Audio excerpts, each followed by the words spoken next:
All right, what's up, Mob Crew? Thank you guys so much for tuning in. If you guys can hear me okay, please put a 1 in the chat. I just switched my mic settings, so I just want to make sure you guys can hear me okay.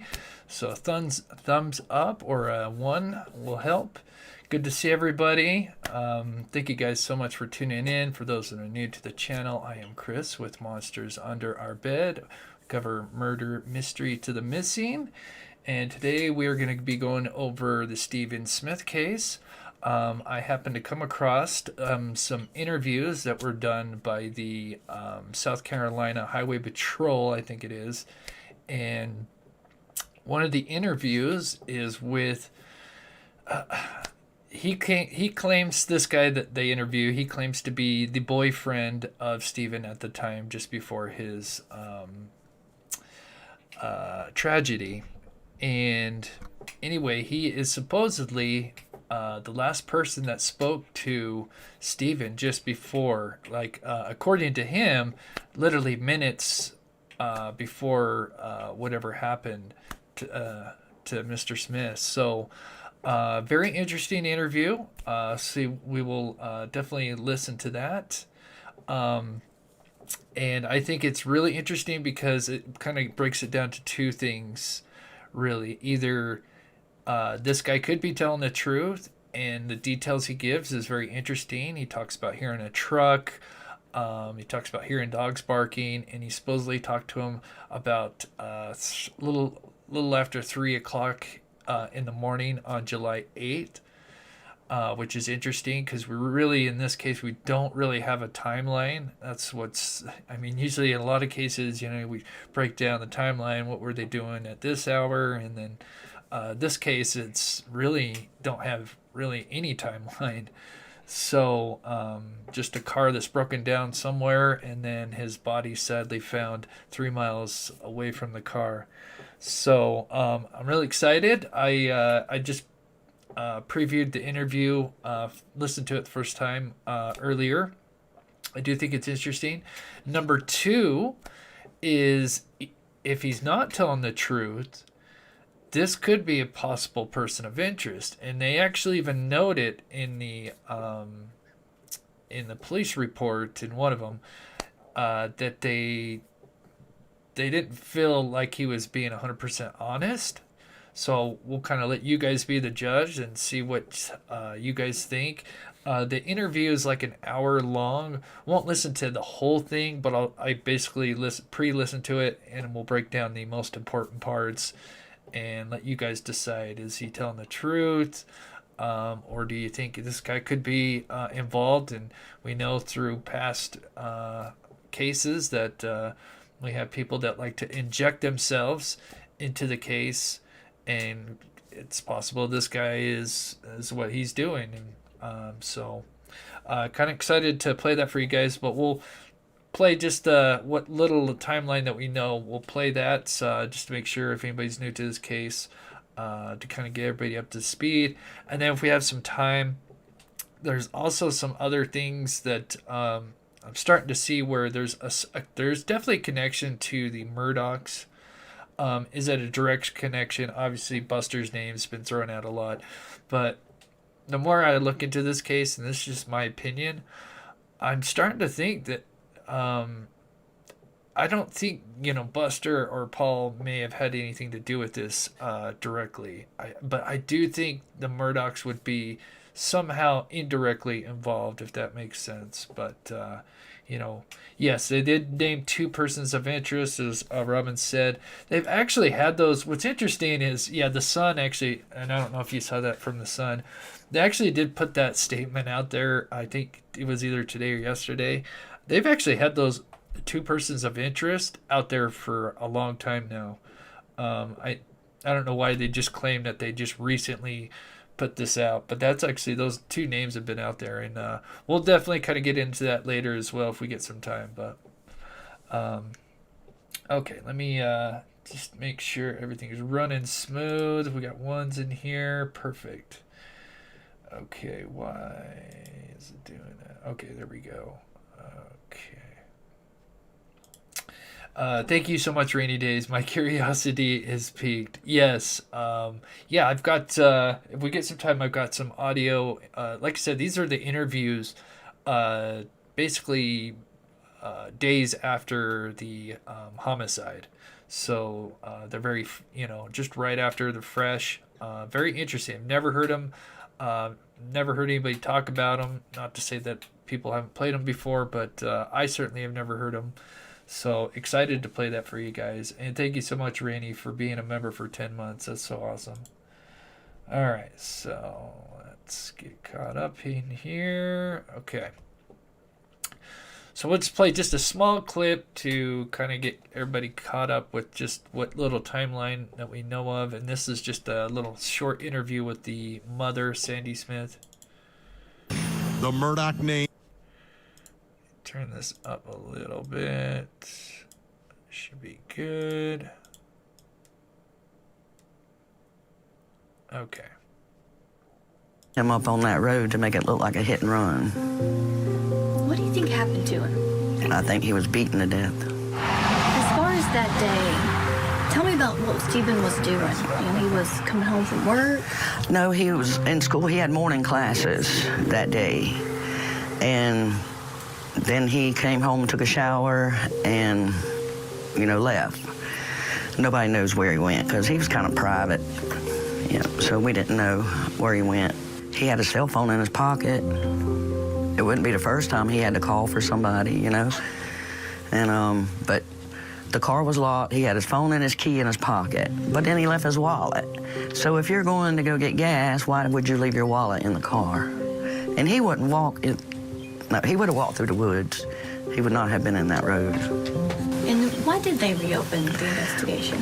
It was something they found while they were investigating Paul and Maggie's death, was all I was told. But what it is, I do not know. At first, I thought maybe it was something on his phone, Paul's phone. And then rumor was going out, they found something on his computer, and then they found a baseball bat. But I have no clue what it is, but I know I'm going to know soon. Well, it was ruled by the pathologist that it was a vehicle versus pedestrian. But there was no damage anywhere. He had a dislocated right shoulder, and then his eye socket was broke. The whole back of his head was crushed. And he had some defense wounds on him. His shoes were still on. It first came up when...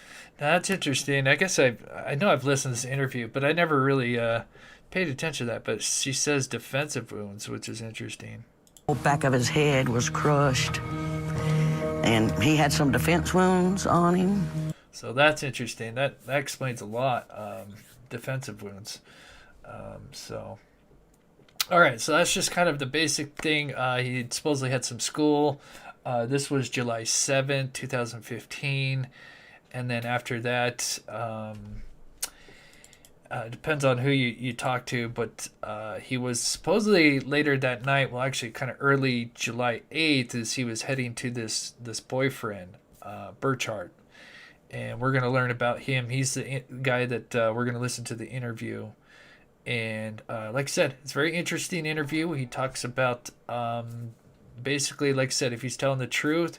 And I'm sure, even let's say if he was lying, I'm sure there's parts to this that are truth because, he tells the officers or the highway patrol, hey, check out my phone. He's got his phone. They're kind of looking at some of the text messages and stuff. So, yeah, we'll definitely get that interview going here in just a second. I'm going to quickly grab these real quick here. My son Reed's birthday was yesterday. Please say...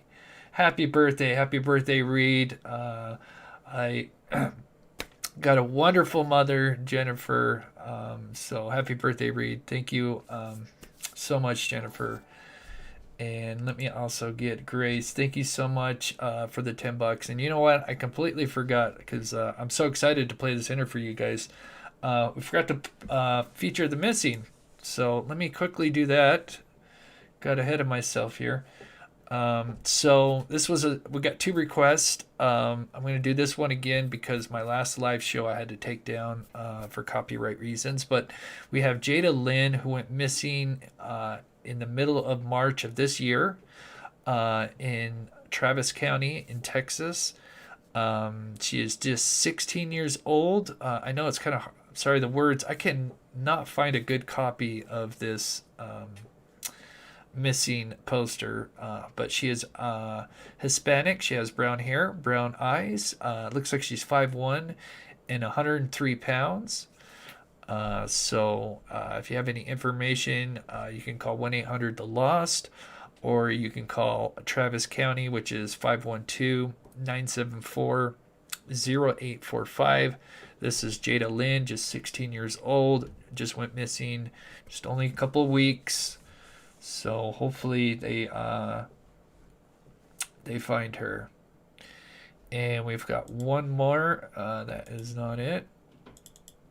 There we go. And then we got one more that somebody sent in. So this is different. This is the first time I think I've done this. So this is a John Doe that was found back in 2003, March 5th. Estimated age 14 to 21. So they're trying to identify this guy. Sadly, this guy was found floating in the Elizabeth River in Harbor Park, Norfolk, Virginia. It is believed that he was deceased 7 days prior to being found.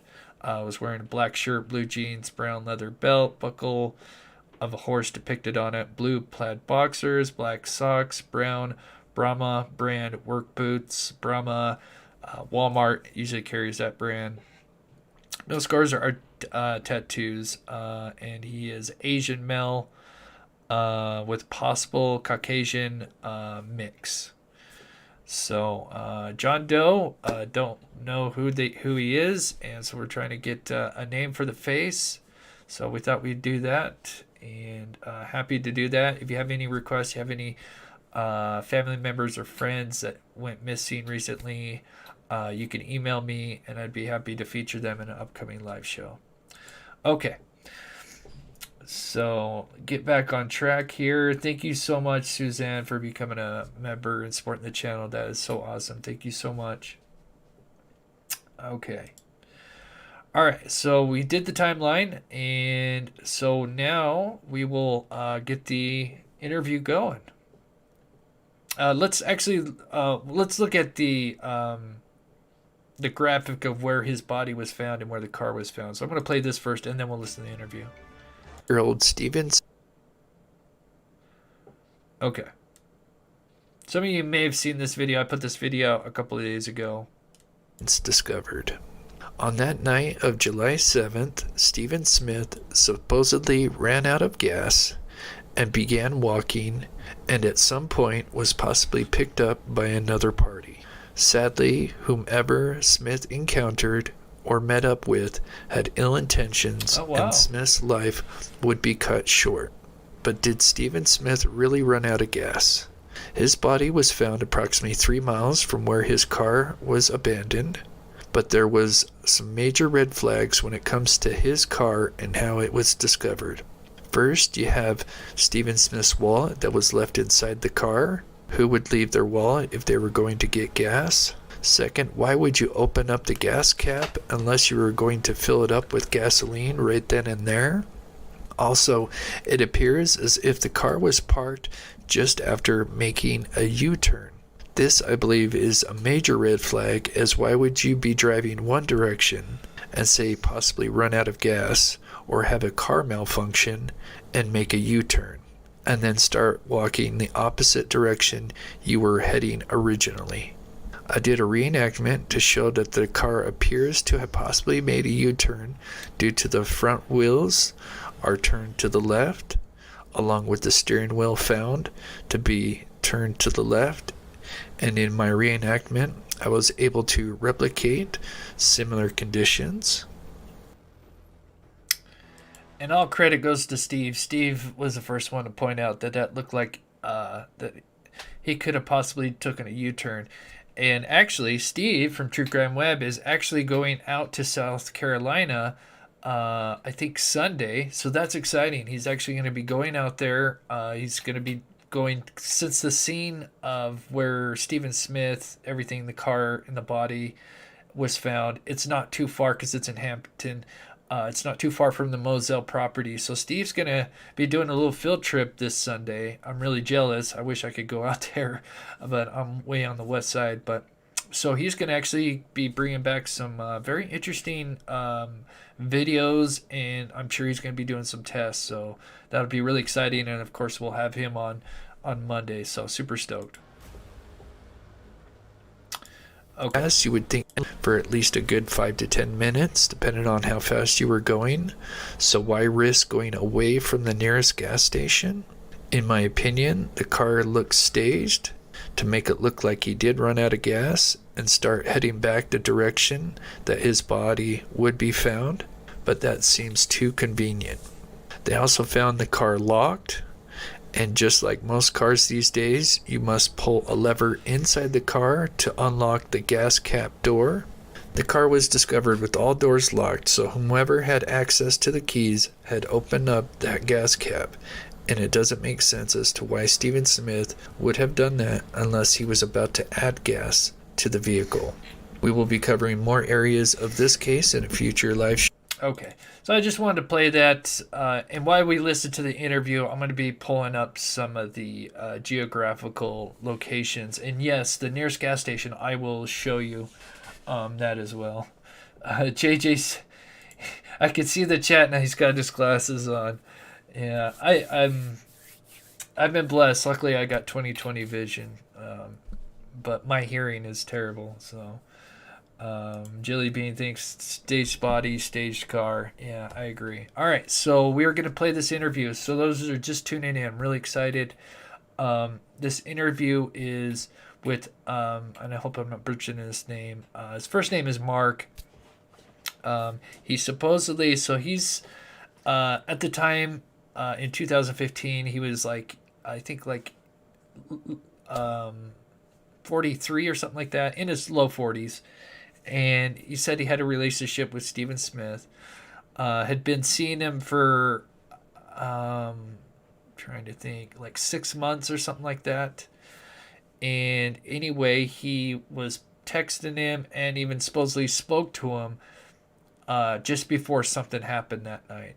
So we're going to go ahead and play that. I'm just going to quickly grab these so I don't miss them real quick here. And then we'll play it. Boo Sheik, good to see you. Thank you so much for the super sticker. You are so sweet.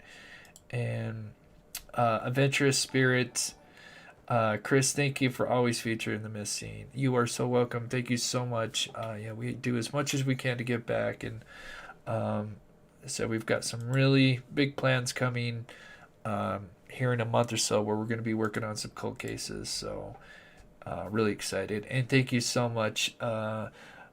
Melanie Lynn, that is so sweet. Thank you so much. Oh, that's it. Yeah, that's a good question, Victoria. That's a very good question. Was gas detected on the ground below the gas cap? I don't know if they tested that, but that's it. That'd been something to do for sure. Okay, so we're gonna go ahead and play the audio here. Now we're not gonna play the whole thing. It's an hour. We'll jump around and play the main bits, so that way we can have a little bit of time to look at some other things at the end here. But this is the guy that supposedly talked to Stephen Smith last, just before something happened. Now, if he's lying, then that could mean could possibly be a potential suspect. When was the last time you talked to Steve? That night. All right. About what time? Not the text, but about what time is the last time you talked to him? Okay, let me know how the audio is on this. Just put okay or 1. I tried to crank it up, so let me know if the sound is okay. You have to remember with all this, I took my Seroquel sometime. And let me know if it's too loud. I can't remember if the call came... I'm just asking for a roundabout time. I can't remember if it came after the text or before the text, because the last call I heard... I asked him on one of the calls, "Are you walking?" Because he already told me he was out of gas. He was running out of gas. One of the calls before. Okay, cool. And I says, "Are you walking? Because I hear cars going by." And his answer to me was no. Yeah. And then the call dropped. And I don't remember if he called me because we were back and forth. The calls kept dropping. After the call, did you text him? I mean, I don't remember. I mean, there were texts. I mean, we had so many texts back and forth that night on me worried about him calling me. You know, phone servers out there, and with this phone right now, we're having issues with our phones. Right. And half the times I don't have service. So this is what the guy looks like, just so you know.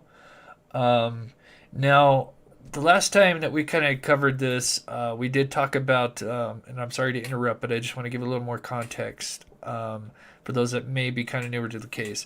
So there is what appears to be quite a bit of evidence and a lot of different people that talk about Stephen Smith basically kind of doing some escorting. He was on kind of Craigslist, and apparently even his sister was supposedly kind of helping him with that. And then he was also supposedly dancing at a club or working at a club. And that's, I don't know if that's fact, but that's supposedly he talks about it, and a couple other people do as well. I forget the name. I think you might mention it in here. But anyway, this is the Marc guy. I know some people are thinking, wow, yeah. I usually wouldn't show a photo of a person of interest. He's got his glasses on. His name's out there all over if you really look into the case. But I figure, he's got his glasses on. But anyway, I just wanted to show you. So this is the guy that's talking. Do you remember if it was daytime or nighttime when this was going on? This was at night. This was 3 a.m. Okay. I believe the last text, if my mind calls me correct, that I looked at it was 3:37 a.m. Now, was he coming over here? He was supposed to be. He was supposed to be on the way. But from what I'm learning, he was headed home. Okay. But, I don't know. Okay, but as far as you know, he was coming over here. That was what we were talking about, and that's what the texts were saying. Okay. Anything else on them texts about where he had been? Earlier that day, before we left to go to Walterboro, because my friends had to go to GameStop to get a game. We went to Walmart. From Walmart, we went to Arby's. Then my friends went to his cousin's house. Then my sugar dropped again. We went to the exit right when you come from 57 to come here to Hampton. There's a Horn gas station, I believe it is. We went back there. I got $4 worth of gas, and my friend went in to get me a Hershey bar. And the girl, African American girl, was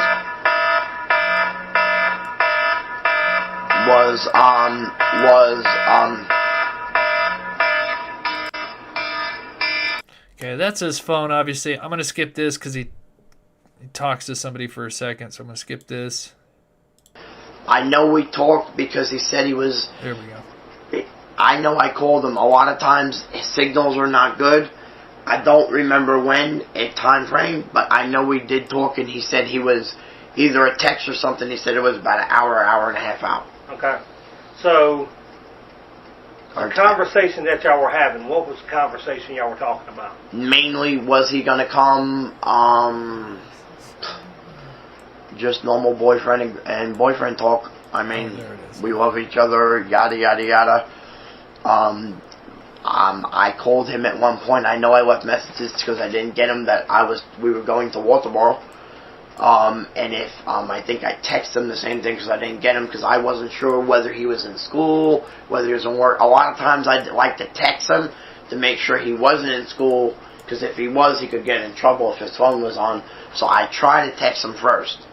To be honest with you, the next day I was upset with him because later on that day, I had a deep gut feeling something happened. For the simple reason the phone wouldn't even would go right to voicemail. Well, let me ask you this. Have y'all been arguing here lately? We did have a little argument back because somebody's been messing around. He has it, and I just changed all my passwords because Craigslist things are coming in that I wasn't doing. And they're still coming in. And now, as of last night... When you say things were coming in, what kind of things were coming in from Craigslist? He has my pictures. I have his... Yeah, get whatever you need. I'm looking for my tablet. If it's charged at me, I hope it's still in the car.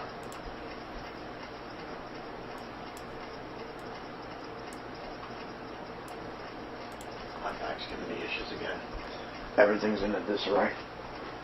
Is that the tablet up underneath that Yeah. folder? Goes to tell you I'm not awake. He has a lot of pictures of me. I have a lot of pictures of him. I can't look at these pictures sometimes. Sorry. I got people. And what was the argument about, though? Okay, so while we're listening to his interview, I'm putting where the car was found, where his body was found, and then I'm going to put where the gas stations were at, because I've seen some of you guys ask, where's the nearest gas station? Monique said he got $4 worth of gas in a candy bar. That's not a prominent person. Yeah. This guy doesn't sound like the supposed prominent person. I would agree there. This guy's an odd character. That's why it's curious to know what you guys think about this interview. I think part of what he's saying is truth, but as we go a little bit further, he does. It seems like he wants to be helpful, but he does kind of bring in some weird things and talks about Seroquel, which is basically kind of like NyQuil. I mean, it puts you to sleep. I've never taken it, so I can't really say exactly, but I'm assuming it's to help. I'm sure somebody can explain it in chat.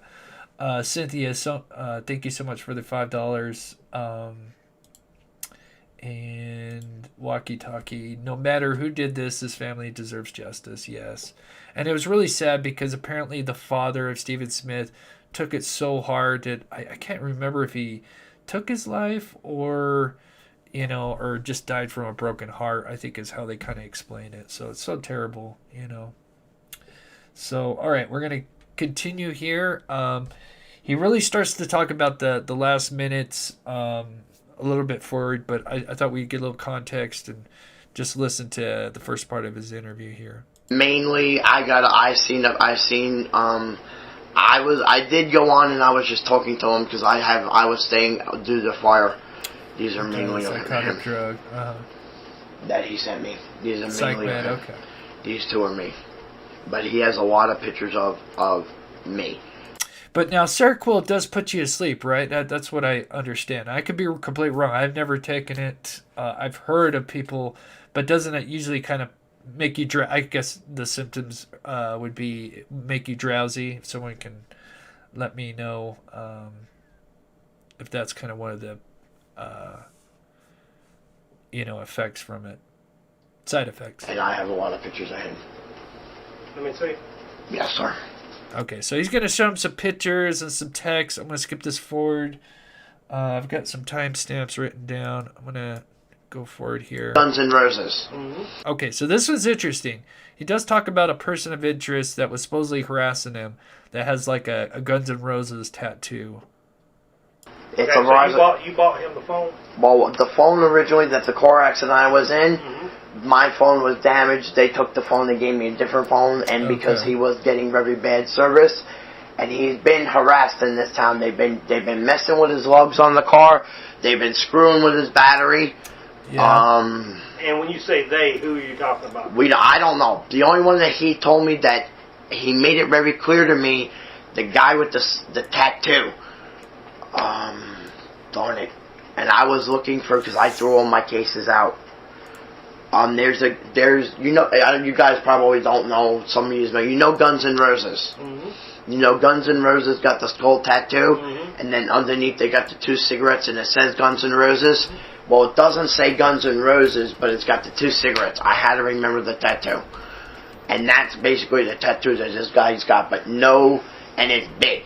It's bigger, but I can't remember where he said it was on the body. He told me that night that he hurt his ankle that we were on Hilton Head Beach. He told me what the tattoo was. Okay.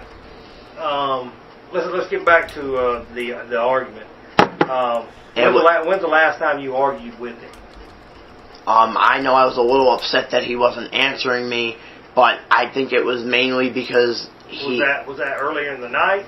Or was no, that later? That was Thursday. That was what I think Wednesday or Thursday.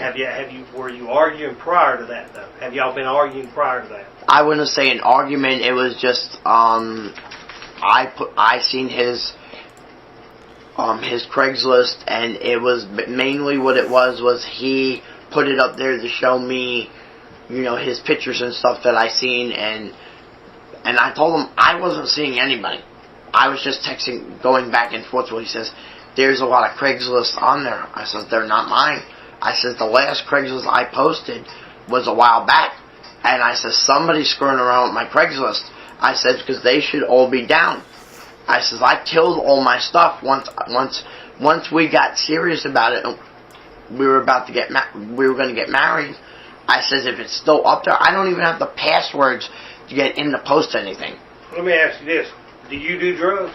I used to. I'm a recovering addict. What kind of drugs did you used to do? LSD, acid. I popped a lot of pain pills. All right. What about Stephen? Did he do any type of drugs around you? He never did it around me, but I know he smoked weed. Okay.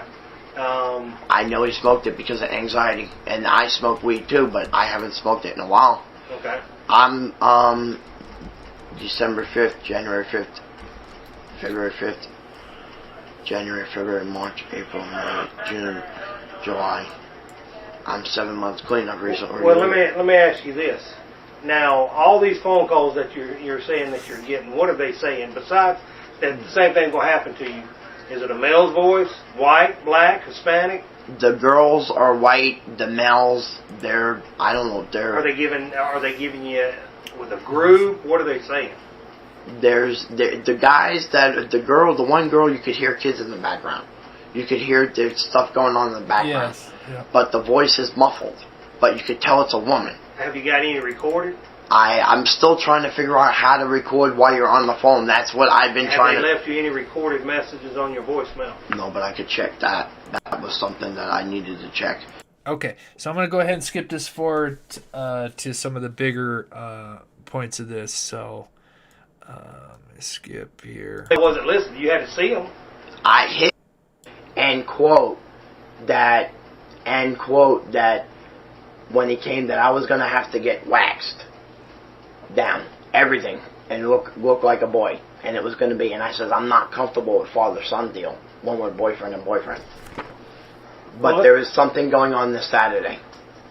Okay. Where's the escort agency? That I don't know, because I only learned about this. Okay, so so we can skip and get to the good stuff to talk about where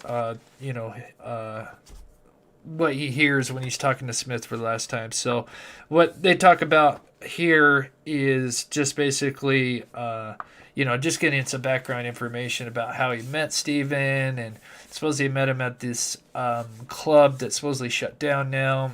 I guess Stephen was dancing, and then they met or something like that. And so they're just trying to kind of get some information about just kind of the background of it. A couple of weeks ago, I don't have information on this area. How many arguments have y'all ever had? And then they kind of press him about this arguments, because he did come forward and say, yeah, we were kind of having a disagreement. And they kind of keep pressing him on that. It doesn't really go anywhere. I say just the yellow car that supposedly the sister says he was driving. Windows are tinted. Then he has been in here to the back. But as of, he's never been here though. He's been here. Yes, he's been here. But what's the reason for the yellow car? I don't know. That's what I'm saying. If that's the car that I'm thinking, because I've only seen that car once that I've seen it. When he came here, I didn't see the car. Okay. I mean, I don't know what car he... JP, that's a great question. So this is what it is basically, because we used to allow people just, we tried to be not as so strict, and it's when people take advantage of that, you give an inch and people take a mile, and that's where it becomes a problem. I don't mind if you mention a channel, and it's something I'm going to be talking to my mods about, is, if you mention a channel once and it's a channel that I disagree with, because obviously there's so many channels out there, and there could be a channel that you may mention, it may not be you, but somebody else, and it may not be a channel that I would approve. It would not want to be associated and have in my chat. And so that's the only kind of reason is, you get people that kind of take advantage of that. Now, links, you just can't put links unless you're a mod. That's just normal standard with any chat. Unless you're a mod, you can't put links. But, if you wanted to drop a channel name and if it's appropriate, I would say that'd be okay once, as long as it's not like promoting over and over and over.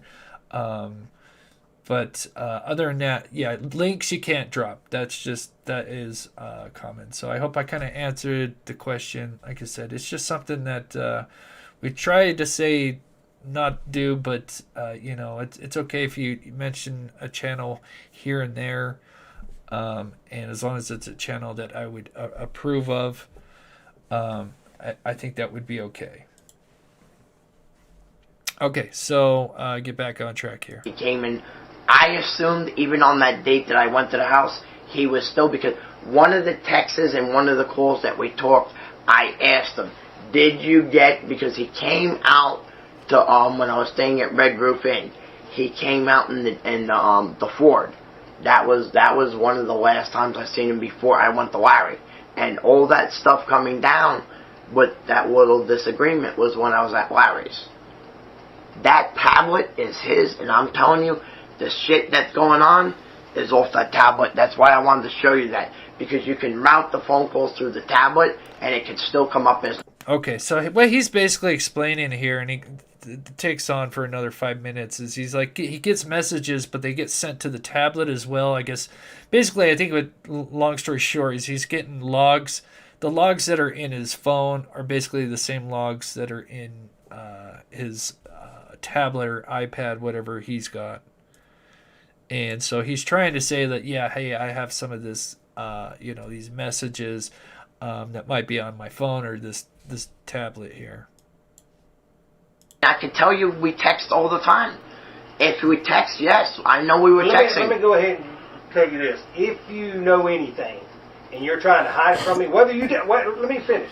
Whether you had anything to do with it or not, understand you can be held just as accountable for it. I mean, if it's somebody you know, some information that... The only thing that I know is when the time that before the fire, and I... Okay. All right. Skip a little bit more forward. It's about halfway into the interview where he starts talking about this last time he speaks with Steve. I'm out for a while. If there's a... Okay. Even when you came in today, up until now, I'm still coming... Okay, one of the problems that they're having with him and him recalling the last time he speaks with him is he says at some point he takes a Seroquel and he can remember only so much, and then everything else is a blur because he's either passed out or whatever. And so they do have some problems with that because they feel like he's not giving the full truth, because he's kind of, they don't know if he's being honest or if he's using the Seroquel situation to kind of be like, oh, well, I can't really remember that because I was taking my Seroquel. And so they kind of have some back and forth with off that. of it. You could see me when I'm on first thing in the morning. You look at my eyes, they're not bloodshot. So yeah, back to the Seroquel thing. So we're gonna get to it's right here. It's actually exactly whether it was Wednesday night, but I know Tuesday or Monday night I did text him, and he was coming from school or was supposed to be. Do you want me to cook you something? That's all I'm asking for. One of the things I'm asking for on some of these texts, did he say anything while he was walking, like there's something suspicious? He never said he was walking. I said to you, I asked because I heard the tires. Are you walking? His answer to me was no. Okay. Did he ever say anything suspicious was happening to him? Or that night? Yes. He did say that he felt he was being followed. Okay. And did he give you any indication? And I'm not, like I said, this is generic. I don't expect... Well, if you ask specific questions, I'm going to give you what I know. I have been asking you the same questions I'm asking you now. But Can I do something? Mm-hmm. Okay, this part gets really interesting because this is where he's going to talk about the final moments. The thing I'm asking is, when he said that he felt like he was being followed, did he say, there's a car following me, or I was in a restaurant, or I was at the gas station? They said he was up there, but he was up at that blinking light up there. He said to me. His family said he was up at the Exxon. He said he was up, and I can't remember. If you go out, like you're going out to Walterboro, sir, there's a four-way blinking light, and there's a store right to the right. Mm-hmm. Snyder's Crossroads. Oh, see, I don't know where. He said he was out there. They said he got cigarettes at Exxon. Now, let me ask you this. Okay, so this is interesting. Snyder's Crossroad, I wanted to write this down, so while we're listening to this, I wanted to pull up so we can kind of follow the timeline of what he's talking about. So let me pull this up real quick so we can kind of visually look at the geographical map here. So Snyder's Crossroad, and then he says Exxon. I'm not sure. I'm kind of guessing on which Exxon, but let me pull this up real quick, and then we'll continue playing, because this is kind of. So I think this Exxon is, there's a McDonald's. It's right by the McDonald's. Should be. Oh, it's right by the Days Inn. Yes, there's an Exxon. Okay, so there's an Exxon. Snyder's Crossroad. Let me pull that up. Snyder's Crossroad. There it is. Let's see where this pulls up. This pulls up. Whoa, maybe this is not the right Snyder's Crossroad. Is there an X on here? Maybe this could be. I don't see an X on here. Okay, let me back up, and then I'm going to play this. Bear with me. I just want to see if it's this one. No, that's much further. No. Unless there's an X on here.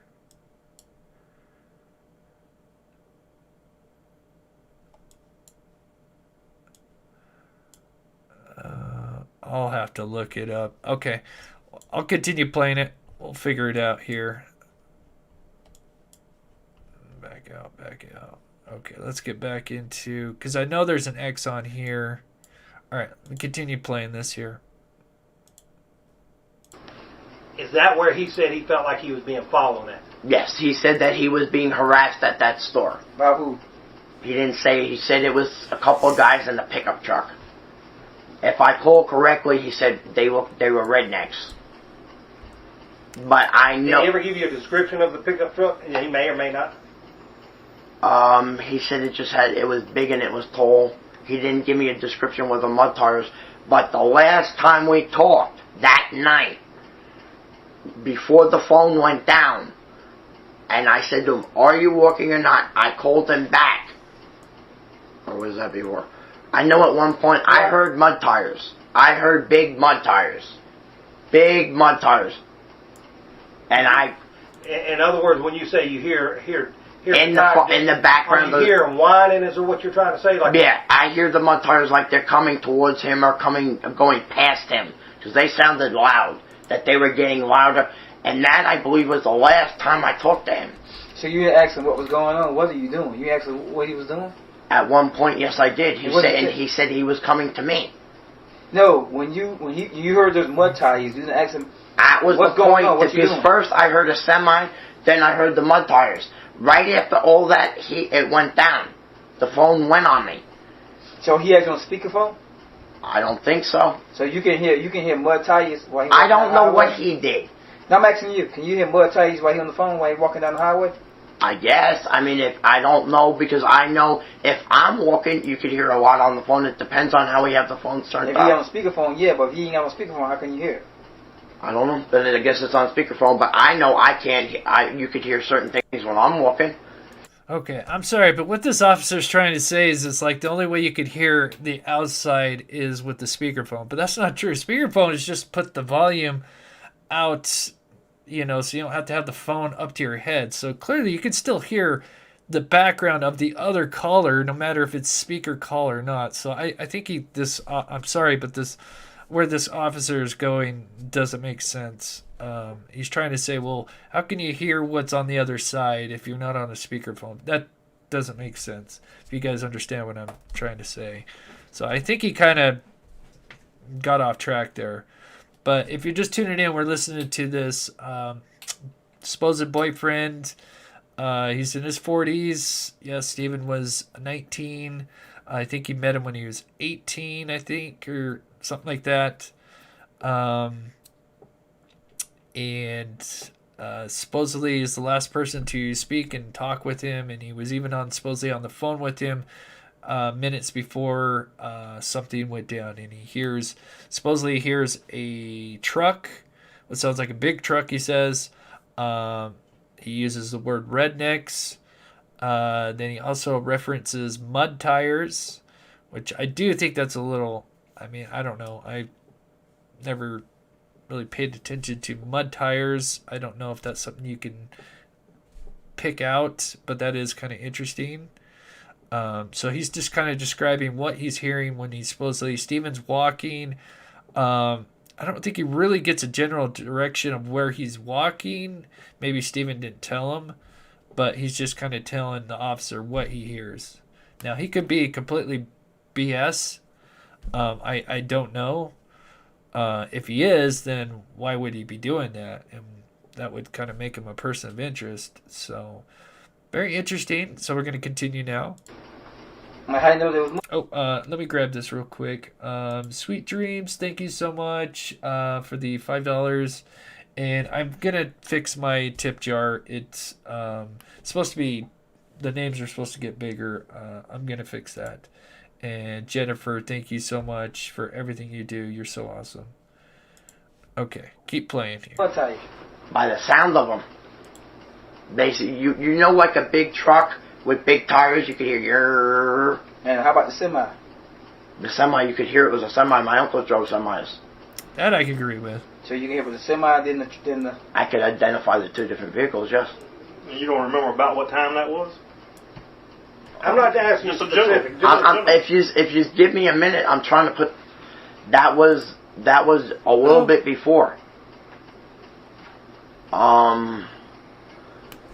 And the call before that, I heard a lot of dogs in the background, like barking.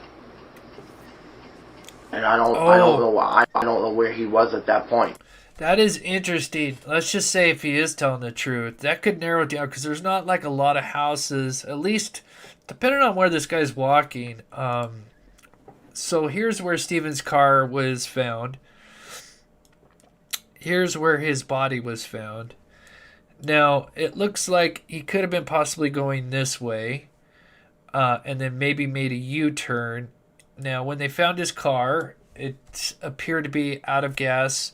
In the notes, it doesn't specifically say what the problem is with the car. It says that it won't start. Now, what's interesting is apparently Stephen did have somebody tampering, and I think it even talks about it in this interview. It's somebody was actually tampering with Stephen's car prior to this. They were like pulling like the battery cable or something like that. So it sounds like there was some I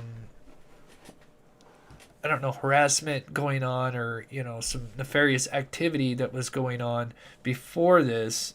Was it related? Who knows? But the timing is obviously interesting. But it sounds like the boyfriend, I still don't have an address for him.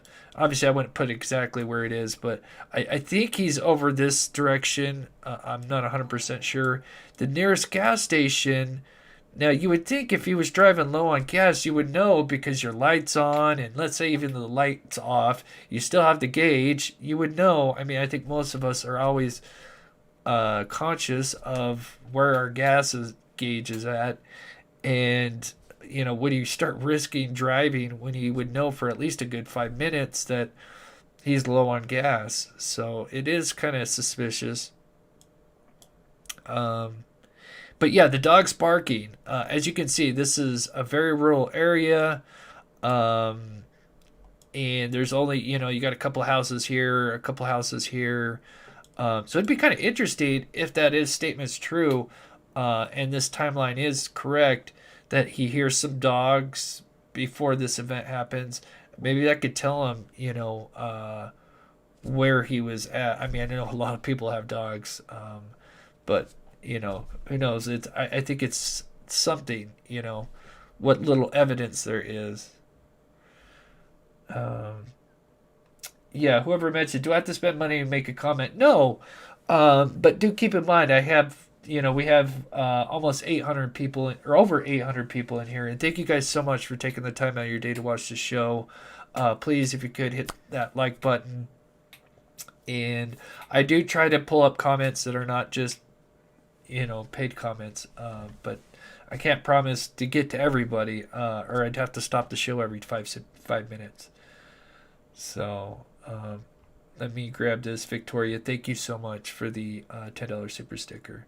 So, we're going to keep going. But, them tires, and that's why I went out to the scene.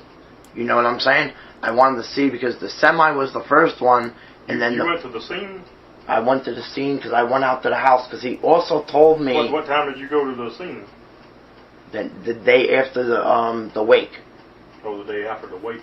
Because I didn't even know, I didn't know until my friends started telling me, you're talking about Stephen Smith. I didn't even know he had passed away, or he was hit. I didn't know nothing about this until I was going to go to an NA meeting. And my friend gave me gas to go, and I drove right by the wake. And that's when I drove by, and she asked me again, you're talking about Stephen Smith, 19 years old. That's when I learned this happening. Okay. Stephen had an alias name, Brian. You ever know him about him using that? Okay, so now I'm going to skip this forward. There's still a little bit more to this. Okay, so we got the dogs barking. Let's see, so we got that. The Sarah Quill. Interview's almost over, and then we'll talk about a few things and then get to some comments and see what you guys think about this guy here. Yeah, let me know. Let me know in the chat. Do you guys think he's being honest? Is he kind of shady? And yeah, just kind of interested to see what you guys think of this guy. Yeah, sure. You don't know if he was working with an escort agency. I know he was, because he told us. But it wasn't Ashley. No, I know it wasn't Ashley. Sure yes, well, he said no. I mean, when I asked him, was it, and I showed him the number, he told me no. Okay. But, Ashley does all over. So, it's possible. So it's possible that... It's possible, but he looked right at me and said no. Did he ever give you a name of the escort service he may have been working? No. Oh, are they my tires? Okay. And, I mean, he sometimes gave me names, but I'm really bad with names. We need to... Yeah, that's a good question. Are there any other escort agencies that he may be using? I mean, they're all over the place. What's some names of? I don't know. I mean, I'm wanting to go on the thing right now, but the way I am, I don't know. What you have to Google is Google. That's all right. I mean, I'm Google escort agency, Google male escorts, and they're gonna pop a lot of things, and then a lot of them numbers are being killed. A lot of them, because Ashley's number may not be actually active, because I know one of the reasons why she stopped using males, the reason why we use escort agencies, alright, Craigslist is entirely a no-no a lot of times. People are getting killed, and escort agency, how it works, is if I go out on a job, alright, once I get to my destination, I call there. They know I'm there. Once I go in and meet with the customer, because they got to pay you up front. No matter what, at any point there's a problem, I back myself out. The customer already knows that. Wow. I got to go somewhere once I get my money, put it wherever I'm going to put it, tell her whether we're going to stay there, move to another location. If I move to another location or they want to move me, I got to call the escort agency. That's the difference about using an escort agency and doing a freelance. Freelance, you're going to wind up somewhere today. Okay. I'm telling you, if this has to do with freelance, that could be why. But I know whatever going on has to do with a club. We're going to go to a club. but I know the club he was dancing at It was closed. just an odd guy. I thought he said, Has he been to any other clubs that you know of? yes. Like I said, I don't remember the name. He said it's one that I does, believe him. but from my worst memory, I thought he said that the one that he went through, and now I remember there is another one that will let him in. Because there's another one, that one closes by midnight. The other one that we were talking about going, he could only go in with me. And that closes at 1 a.m. And I'm trying to remember for the worst of me what night we were asking. Yes. Let me ask you one more other thing then, pretty much. So yeah, that's a great point. Do keep in mind that if you listen to this whole thing, and if I can, I'll get some links together if you guys are really interested. I'm sure a lot of you, obviously, we got nearly 900 in here. I will. I didn't get a chance before the video, but after the show ends, what I'll do is I'll get the links to the interviews, because we have this interview with Mark. We have the interview with the sister, the mother, and another guy, David. And basically, there's just all, early investigation interviews. Very interesting stuff that I've never knew about or heard of. And I definitely think it paints a broader picture, when you first kind of learned about the Stephen Smith case, you think Buster and you hear all about the rumors. But the more you start digging into this, they've even kind of, not officially, not Sled, but they supposedly have two persons of interest, which is Connolly and I forget the other name. And I think we get a little bit of time. We'll talk about them for a minute as well, because this interview is almost over. And then probably the next show, we're going to talk about, there is some connections. Like I said, no matter what, there is some connections to the Murdaugh. And it may be a little more indirect, but I think I need a little more time to kind of do my research, so I kind of know what I'm talking about. But because it is kind of deep. But let me play just a little bit of this last bit here. I'm not sure if there's anything else. As far as Stephen goes, though, he never specifically told you he was doing any of that, as far as you know. Go to the Pacific, what, your escort agency? Whether he's doing it freelance or through an escort agency. He's been doing it both ways. So you know that he's been doing it both ways. Yes.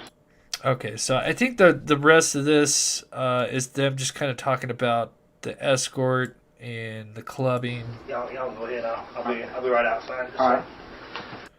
Out to a place. But I will say he is obviously showing him texts. I mean, he's got his phone there. I mean, you can tell. And some of the things that I skipped in the beginning, he does show him some texts. So obviously, at the very least, he is showing them some evidence that I'm assuming would back up with some of what he's saying. But there could be, like the phone call could be completely BS. And maybe he did say that they had a little argument. Could have been more than that. And he's injecting himself in. And could he be a person of interest? A suspect. He's a living, and I need to get a few things straightened out in Hampton. Okay. But he did say to me, and mine, and his. But and I understand that. But you got to understand, I get overwhelmed and hit real quick. Okay. If I come up with anything, let me go through this, and then I've got to go because we've got one other place to go to. If I have any more questions, may not. Whatever you need, I'm willing. Okay. You want me to take a lie detector test? I'm telling you, I'll do it. Let's do it. Set it up. Okay. Let's do it, because I'm telling you, I didn't do this. And that's what if it comes to that, we'll get together on that. Listen, you want to do a cavity search, whatever you need, I'm willing. Okay. I will go to the end of the earth for him. Boy. But I'm telling you, man to man, I did not kill him. Okay. All right. Mark. But can I ask a question? Yes. Until this is proven, she's saying I'm stalking her. The problem I got with that is when I got a text a call from one of my friends that we all know, said to me that she just called back after you left and she left the clerk up there at the Shell and asked where you were going, what the guy told you that where you're going and what do you do. I got an issue with that. I don't. Yeah, he does sound. I can see that walkie-talkie. Thank you so much for the $2. Yeah, he does sound, a little off for sure. Um, yeah, cavity search. So, okay. Let's. So, and like I said, I will definitely try to get those links put in the description of this video after the show for you guys. I'm sure you guys, like I said, there's the interview with him, David, the sister, and the mother. And the mother does kind of talk about this boyfriend a little bit. She kind of, I didn't get to listen to the whole thing because I just came across these. So, let's see, what time is it? So, God, we've already gone an hour. That's crazy. Let's see. Where should we finish off on for this last half hour? Okay, just the small connection. Well, I wouldn't say small, but because like I said, I've still got to do a lot of research on this part of it because I just came across this stuff. So, one of the connections to Murdaugh, and I'm not sure where to start on this. Okay, so we heard the name Russell Lafayette, I think it's pronounced. So he was the co-conspirator with Murdaugh in the trial that ran that Palmetto State Bank. And so I'm sure he's been indicted or whatever. Let's see, what does it say? He was convicted of 6 federal financial crimes last fall as a co-conspirator and attempt to exonerate. Anyway, so yeah, co-conspirator.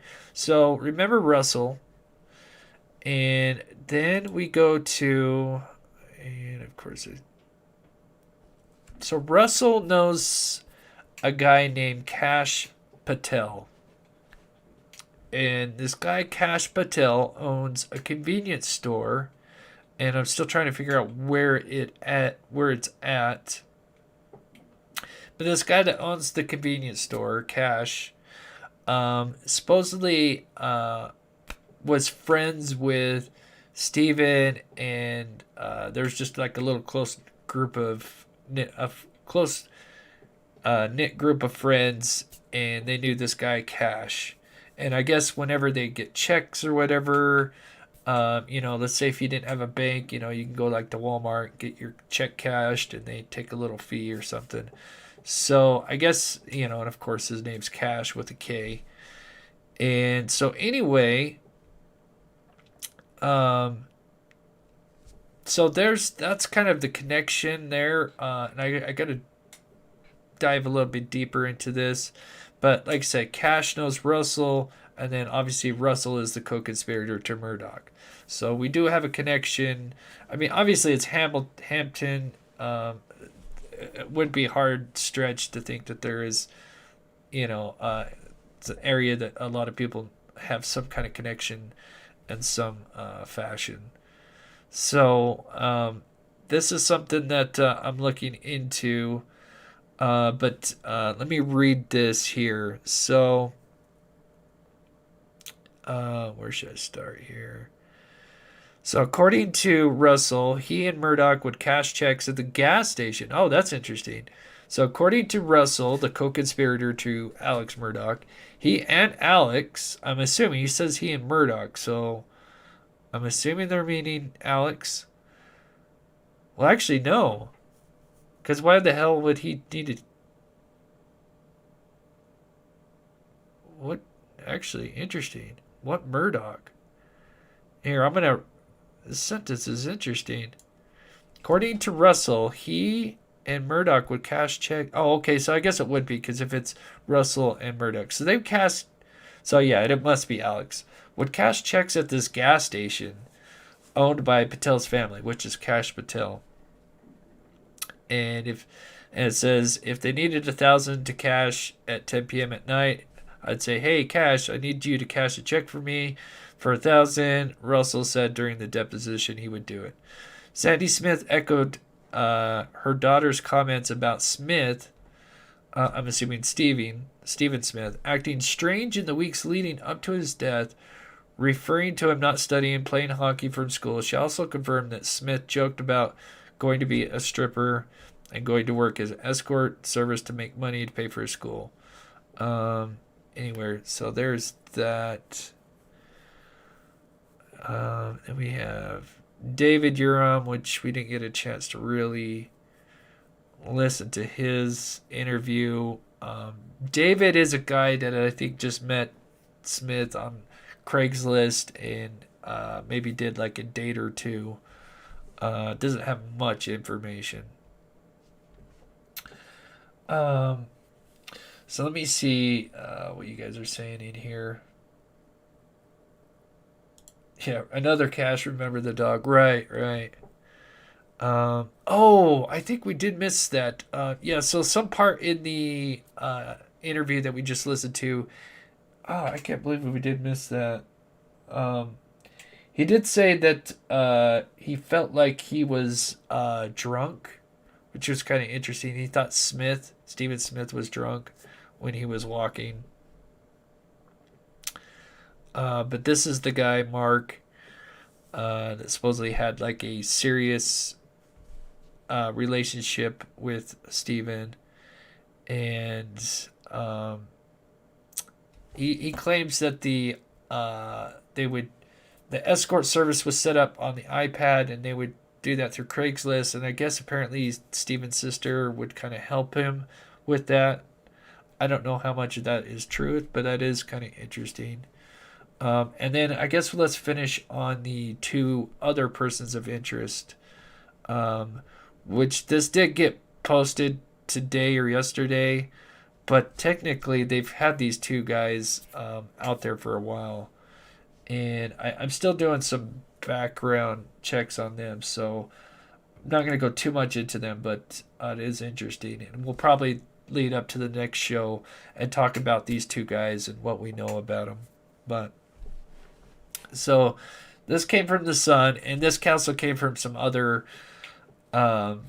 social media sites as well. But two persons of interest have been named in the cold case homicide of Stephen Smith, who was found dead in the middle of the road 10 miles from Alex's former hunting estate. So yeah, just 10 miles from... so as you can see, here's his car, that's his body, and then we have the Murdaugh property here.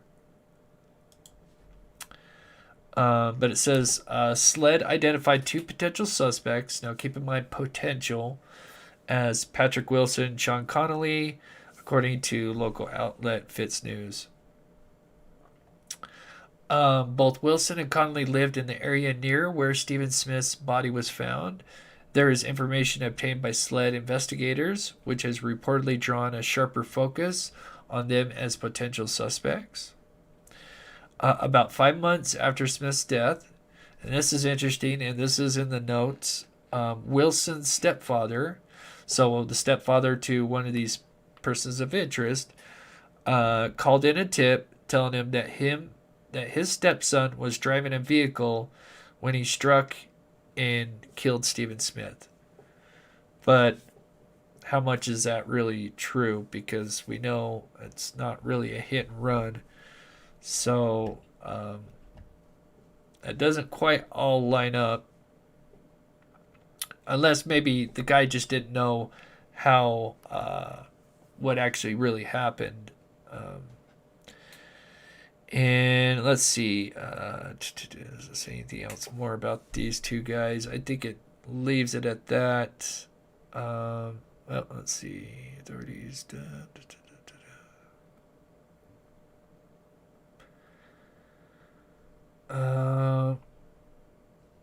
Yeah, let's leave off with one last thing that I did want to.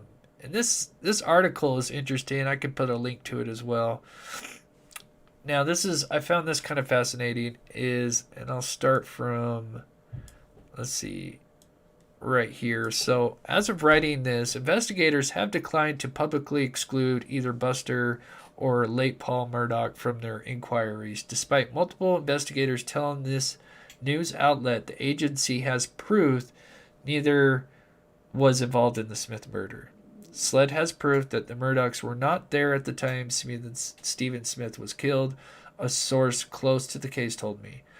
Rather than publicly exclude the Murdaughs, especially Buster Murdaugh, Sled issued a statement last week pushing back against the reports that it cleared his statement last week proclaiming his innocence. So basically they're saying, we never really officially named him, and we do supposedly behind the scenes have proof that neither of them have been involved. So we'll see what happens. I do think something's going to come out. I was talking to Steve, and for those who are just coming in, Steve is going out there this Sunday.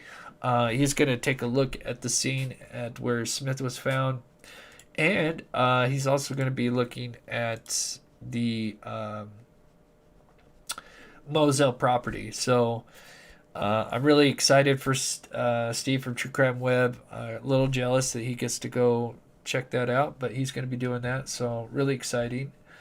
So let me know, what do you guys think? Do you guys think that was kind of interesting with the interview with the supposed boyfriend? If he is telling part of the truth, he says really it comes down to he spoke to Stephen at sometime just after 3 a.m. There was a couple of text messages and I think a couple of phone calls because I guess where either Stephen was or I'm not sure whose end it was, but they kind of, I guess maybe it sounds like they were dropping calls. But he said that one of the times he's talking, as Stephen Smith was walking, he could hear dogs barking. And then he also heard a semi-truck drive by. And then the biggest thing, if he's telling the truth, is that he heard what sounds like a big truck pull up with some mud tires on them. And it sounds like some people say that you can hear mud tires. I'm not... I could relate to that, but that's interesting info if true. So Karen says, I think he's telling something true. I think so. And like I said, if you're interested, I will put the link to them all, link to the interviews at the just after the show, so you guys can, if you want to listen to them, it's interesting. So let me get to a few here. The boyfriend said he was 7 months sober at the time of recording. Can you clarify the date, Chris? Okay, so the date he was interviewed was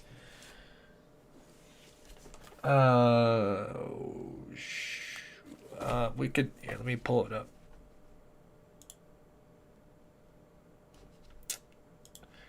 I think they say it right at the beginning. The pictures are still on here because that's what This is Corporal Duncan with South Carolina Highway Patrol. Mate, Post C. Case number on this will be CL-062-15. This is a reference to an incident in Hampton County on Sandy Run Road. Time is approximately 11:48.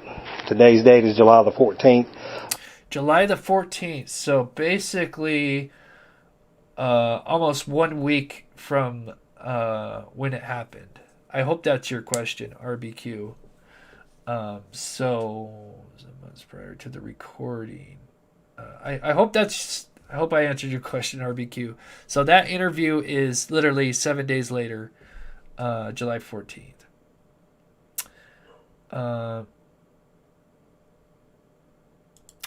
Now, Low Cut, Sled wasn't really involved in this. You do got to remember, this was actually South Carolina Highway Patrol. As you can actually hear in the interview. The pictures are still on here because that's what This is Corporal Duncan with South Carolina Highway Patrol. See, South Carolina Highway Patrol. This is not Sled. So, Low Cut, this is now Sled has taken over. So, and they feel that was kind of part of the problem is it was the Highway Patrol doing this. So we got to give Sled a chance and let them do their thing. So,